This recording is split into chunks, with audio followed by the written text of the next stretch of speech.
Hello everyone, आज है 31 मई और आज इस वीडियो में हम बात करेंगे दो सरकारी कंपनियों के बारे में। पहली है इंडियन रेलवे फाइनेंस कॉर्पोरेशन, 21 रुपए का शेयर है।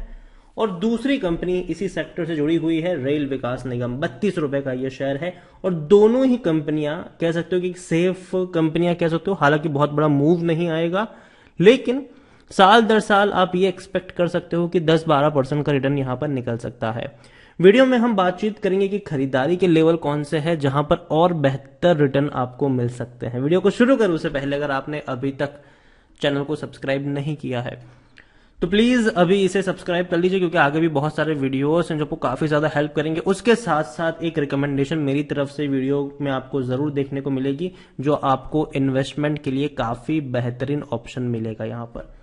तो इंडियन रेलवे फाइनेंस कॉर्पोरेशन 21 रुपए का ये शेयर है, और अगर हम बात करें तो एक महीने में ये 4% तक टूटा जरूर है, और एक साल में अगर आप देखो तो 10 से 11% की गिरावट है।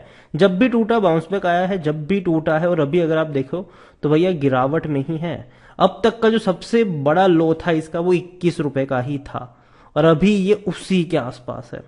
मतलब जिस प्राइस पे अभी ट्रेड कर रहा है वो प्राइस खरीदारी के लिए अट्रैक्टिव है, ठीक है। आईआरएफसी मेरे हिसाब से 23 रुपए के ऊपर कभी नहीं खरीदना चाहिए। 21 और 22 का जो रेंज है वो बाइंग के लिए अट्रैक्टिव जरूर हो सकता है। रीजन सिंपल है, कंपनी में देखो कोई बहुत बड़ा मूव देखने को नहीं मिलेगा। आप अगर ये एक्सपेक्ट कर रहे हो कि साल में ये डबल हो जाए तो वो नहीं होगा। हो सकता है कि साल में ये आपको 24-25 रुपए के आसपास नजर आए, लेकिन कंपनी में आपको जो डिविडेंड है वो अच्छा बेहतरीन मिल जाएगा। यहां पर अगर आप देखो तो पिछले साल 1 रुपए 5 पैसे और 77 पैसे का इसने 2 बार डिविडेंड पे किया था। इस बार अभी तक डिविडेंड पे नहीं किया है, लेकिन जल्दी उसकी भी अनाउंसमेंट हो सकती है। आईआरएफसी को लेकर देखें तो कंपनी जो है वो लार्ज कैप है, 27,000 करोड़ से भी ज्यादा का इसका मार्केट कैप है, और कंपनी पैसा बढ़िया कमा भी रही है। अगर मैं बात करूं इनके रेवेन्यू की, तो आप देखिए रेवेन्यू में लगातार तेजी है। 15,700 करोड़ के रेवेन्यू फाइनेंशियल ईयर 2021 में थे, और प्रॉफिट अगर हम देखें तो प्रॉफिट भी 4,400 करोड़ के आसपास नजर आए थे। और अब कंपनी हर क्वार्टर में 1500 करोड़ के आसपास का प्रॉफिट कर रही है, और जो रेवेन्यू है वो 6,000 करोड़ के आसपास, 5 से 6,000 करोड़। तो डेफिनेटली कंपनी के रेवेन्यू आपको 20,000 करोड़ से ज्यादा देखने को मिलेंगे 2022 में, फाइनेंशियल ईयर में, और जो प्रॉफिट होगा वो तकरीबन आपको देखने को मिलेगा 6,000 करोड़, जो काफी बड़ा जंप है ये। तो कंपनी पैसा बेहतरीन कमा रही है, और कंपनी के रेवेन्यू भी शानदार है। सरकारी कंपनी है, डूबने का खतरा ना के बराबर है, और काफी सस्ते वैल्यूएशन के ऊपर अवेलेबल भी है। अभी हाल फिलहाल में 4.56 का पी है, जबकि सेक्टर पी 19 से 20 का है।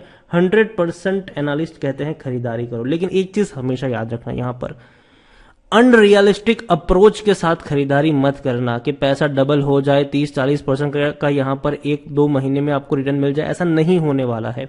हो सकता है कि ये शेयर आपको और 2-3 महीनों तक 22-23 की रेंज में ही घूमता नजर आए, ठीक है, लेकिन कंपनी में लॉन्ग टर्म में पोटेंशियल है। कंपनी हर साल आपको बैंक एफडी से भी ज्यादा का आपको डिविडेंड भी पे कर सकती है। तो वो पोटेंशियल है इसमें, और डूबने का खतरा यहां पर ना के बराबर है। खरीदारी करने का सही मौका भी शेयर ओवरबॉट जोन में नहीं है, कोई भी रेड फ्लैग नजर अभी के लिए नहीं आ रहा है। पैसा इसने बना कर दिया है। प्रमोटर की बात करें, सरकारी कंपनी है तो जाहिर सी बात है यहां पर प्रमोटर प्रेसिडेंट ऑफ इंडिया ही होंगे, और एक भी शेयर गिरवी नहीं है। 86.36% की होल्डिंग है प्रमोटर के पास। 2.02 mutual fund, 1.16 domestic institution, 1.12 FIIs और 9.33% की होल्डिंग रिटेल एंड अदर्स के पास देखने को मिल रही है। तो मेरे हिसाब से बेहतरीन कंपनी है, सस्ते कीमत पर अवेलेबल है, और पोटेंशियल है कि ईयर ऑन ईयर आपको ये कम से कम 10 से 12% का रिटर्न जो है वो आपको दे सकता है। अगर अच्छा चल गया, कोई सरकार ने कोई बड़ी अनाउंसमेंट कर दी, सरकार ने कोई बड़ा धमाका कर दिया कोई अनाउंसमेंट के थ्रू, तो ये रिटर्न और ज्यादा बढ़ भी सकता है। लेकिन मिनिमम अगर आपकी बाइंग जो है वो 21-22 की रेंज में होती है तो डेफिनेटली आपको यहां पर 10 से 12% का सालाना रिटर्न यहां पर मिल सकता है। तो नजर होनी चाहिए। और जैसे कि वीडियो की शुरुआत में ही मैंने कहा था कि आपके लिए एक बेहतरीन ऑप्शन लेकर आया हूं खरीदारी के लिए, और वो ऑप्शन है स्मॉल केस। स्मॉल केस में मैंने एक बढ़िया स्मॉल केस आप सबके लिए चुना है, और वो स्मॉल केस है इक्विटी एंड डेट का। मैनेज बाय विंडमिल कैपिटल, और कंपनी लो वॉलेटिलिटी वाला ये स्मॉल केस है। मिनिमम इन्वेस्टमेंट इसका तकरीबन 3,000 रुपए के आसपास का है, और ये बेहतरीन इसीलिए भी है क्योंकि हर कंडीशन में ये बढ़िया चल सकता है। ये वो स्मॉल केस है जो इन्वेस्ट करता है इक्विटी में भी और डेट में भी। यहां पर अगर आप बात करो कि ब्लू चिप, देखो ब्लू चिप कंपनी की डेफिनेटली अगर हम बात करें तो वो बेहतरीन होती है, ठीक है, खरीदारी के लिए, ठीक है, क्योंकि स्टेबिलिटी भी होती है। लेकिन साथ साथ डेट इन्वेस्टमेंट अगर आप देखो तो वो बहुत ही रिस्क फ्री रहता है, सेफर इन्वेस्टमेंट रहता है इक्विटी इन्वेस्टमेंट के मुकाबले। और ये वो स्मॉल केस है जो इन्वेस्ट करता है इन दोनों में। अगर आप देखो तो यहां पर this small case provide exposure to blue chip companies as well as high quality debt instrument issued by public sector companies through ETF। तो यहां पर यह है कि 60% of the investment goes into 100 market cap companies and 40% into debt issued by public sector enterprise। तो ये वो small case है जो अपने इन्वेस्टमेंट का 60% इन्वेस्ट करता है इक्विटी में और 40% इन्वेस्ट करता है डेट में। और यहां पर अगर हम बात करने जाए तो अगर आप चार्ट भी इनके जो देख रहे हो वो रियल टाइम चार्ट है, ठीक है। रियल टाइम चार्ट आपको यहां पर देखने को मिलेंगे कि किस तरीके से परफॉर्मेंस देखने को मिल रही है। इसके अलावा जो एक और चीज है कि XIRR भी यहां पर अवेलेबल है, जो आप यहां पर रेट ऑफ रिटर्न भी आप यहां पर चेक कर सकते हो। इसके अलावा कॉस्ट कैलकुलेटर भी देखने को मिल जाता है स्मॉल केस में, which helps you to understand that how much return you can make on your investment। आप अपने इन्वेस्टमेंट में कितना पैसा बना सकते हो वो भी आप चेक कर सकते हो। और सबसे बेहतरीन बात है कि आप चेक कर सकते हो कि भैया कंपनी ने आखिर कहां कहां इन्वेस्ट किया है और कब कब ये रीबैलेंस कर रहा है। देखो स्मॉल केस है, ठीक है, लेकिन रीबैलेंसिंग के लिए भी जानना जरूरी है। लास्ट रीबैलेंस इन्होंने 1 अप्रैल को किया था और नेक्स्ट रीबैलेंसिंग जो है वो 4 जुलाई को होने वाला है। देखो डेफिनेटली जो भी म्यूचुअल फंड, सॉरी जो भी स्मॉल केस यहां पर जो मैनेज होते हैं वहां पर आप एक चीज समझो, ठीक है, कि इसको रीबैलेंस करना जरूरी है मार्केट कंडीशन के हिसाब से। अगर आप इनकी रीबैलेंसिंग हिस्ट्री को भी देखोगे तो वो भी आपको यहां पर पता चल जाएगी कि लास्ट रीबैलेंसिंग कब हुआ था और कितना हुआ था, यहां पर कितनी बार रीबैलेंस किया है, कब चेंज किया है, कब चेंज नहीं किया है। तो ये सारी चीजें आपको यहां पर देखने को मिल जाएगी। तो ये जो स्मॉल केस है और जो इस स्मॉल केस का इन्वेस्टमेंट प्राइस भी काफी कम है, 2,900 रुपए के आसपास का प्राइस है इसका लिंक मैं आपको डिस्क्रिप्शन में दे दूंगा। अगर आप इन्वेस्ट करना चाहे तो सीधा उस लिंक पे जाकर इन्वेस्ट कर सकते हैं स्मॉल केस में।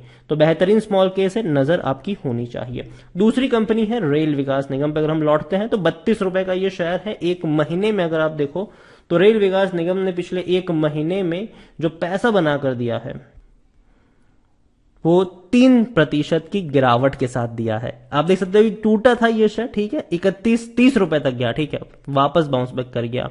और अगर हम RVNL की बात करने जाए, रेल विकास निगम की बात करें, तो 1 साल में 10 से 11% का रिटर्न भी है। लेकिन सबसे बड़ी बात अगर हम यहां पर देखें, अगर आपकी बाइंग प्राइस कम लेवल पर होती है तो जो फायदा मिलता है आपको वो मिलता है यहां पर डिविडेंड का।